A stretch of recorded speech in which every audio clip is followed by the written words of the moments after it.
What do we do to improve pricing, Price competition, and transparency? Price discovery, greater transparency, more processing capacity at the local and regional level. And you support our cattle contract library? Absolutely. Well, we established it. Thank you, Secretary. Appreciate it. Thank you so much. We're going to move. We've got a number of members coming in now, so thank you, Senator. At this point, Senator Warnock.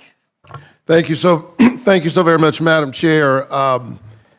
I was glad to get the news a little while ago. I'm sure everybody here has it that we looks like we may be avoiding a government shutdown, but here we are again, engaged in governing through Brinkmanship, which is a terrible way to run anything, let alone the United States government.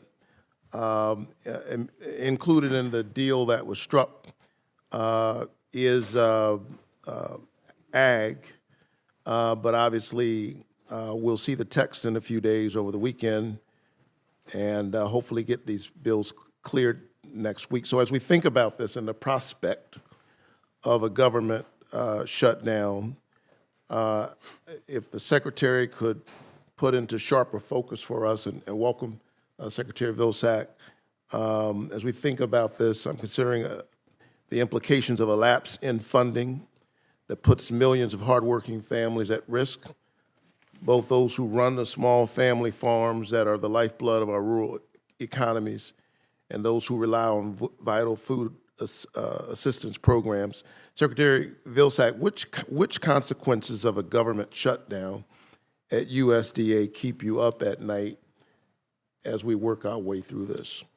Senator, first of all, the farmer who can't get the loan, a farmer who won't be able to get the ARC and PLC payment, the farmer that won't be able to get the disaster assistance program, the farmer that won't be able to get the conservation contract signed, the SNAP recipient potentially that won't get the SNAP resources to be able to go to the grocery store, the WIC mom that won't get the benefits from the WIC program, the researcher who spent his or her life for the last several years doing some extraordinary research only to have the lab shut down during and millions of dollars of research lost. The Forest Service that wants to open up the forests so people can enjoy them but can't and won't. I mean, the list goes on.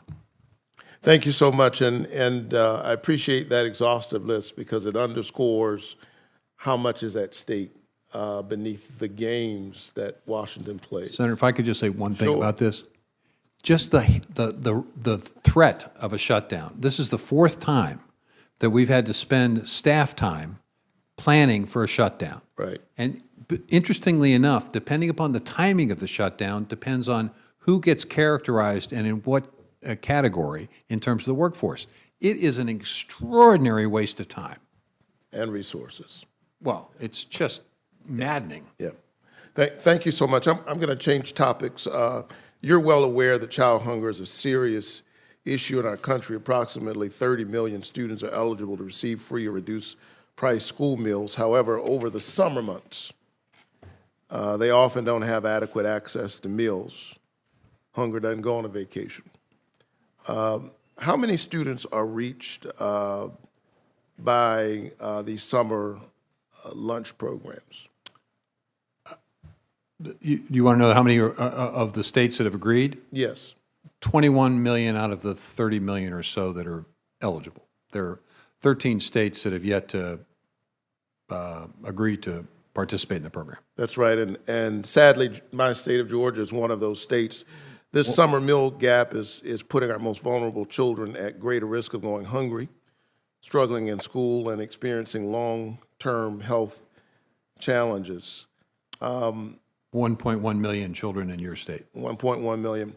So state leaders in Georgia refuse to participate in this program. They say they don't need it. I don't know who they're talking about. I can tell you as a pastor, I can point to folks not far from my church who would benefit. How much money is Georgia leaving on the table that could be used to feed our kids? So $138 million.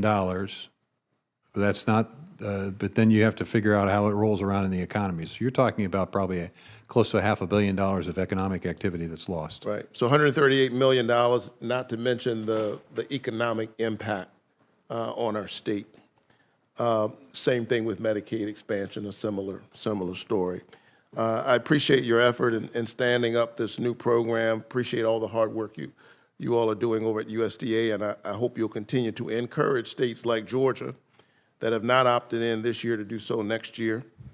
We have to continue to work until we close the summer meal gap and all of our children have equitable access to food.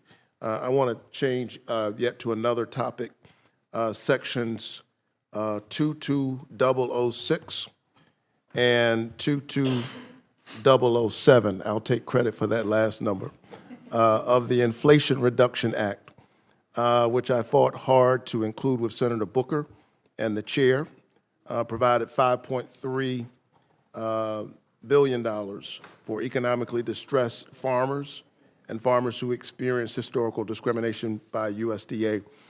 It's been a joy to engage these farmers over the time of my early years and my tenure here in the Senate.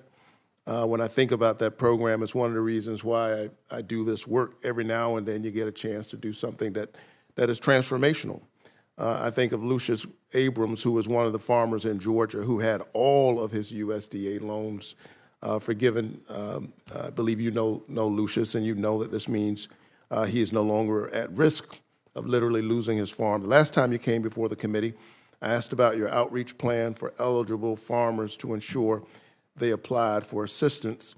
That application window is now closed, so I'll ask you in my written questions about the outreach that you did.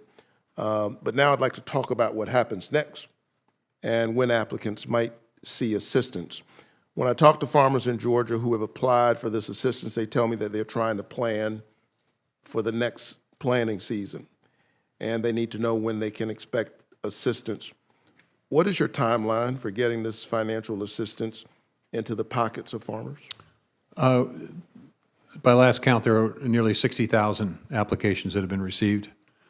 So now the administrators, the outside administrators, have got to go through the process of evaluating those applications. Our hope is that we get resources out the door sometime in the summer. Sometime this summer. Very good. Thank you so very much. These farmers have had a long haul. This goes back over decades. The financial assistance is long overdue.